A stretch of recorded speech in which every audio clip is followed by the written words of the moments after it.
لحسنه لم يعو عن مخبري لشبهه بسيد العباد أحسن كل حاضر وبادي وأهدي القرآن في 7 سنين عن شيخه العليم الدين المتين وبعد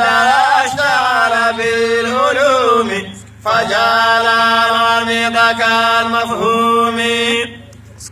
وهذا في صغره قصب السبب فيها وقدره على كتب أفتى ودرس وذلك على صغر سنه ونزل ثم ارتقى مدون عليها إلى اتباع سادة الصوفية فجعل في طلبها لله عادات كل عبد أواعي وعمره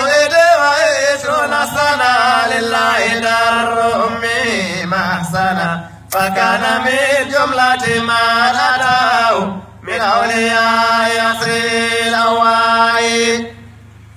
سيدنا طيب حفظ الفضال وفارس الحلبة أحمد الصقر وغيرها غيرك من أهل الملل كسيدي محمد نجل حسن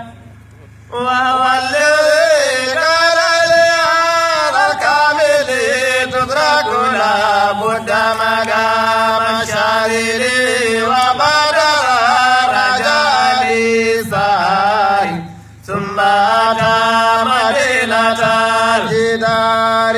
ودرس تفسير ورمى في قريبا بالمالك مولى سما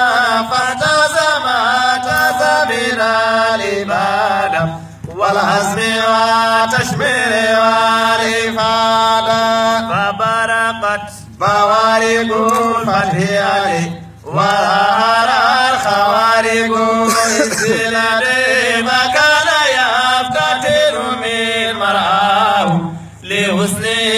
جميع ما رآه فأقبل الناس عليه فزجر وشرد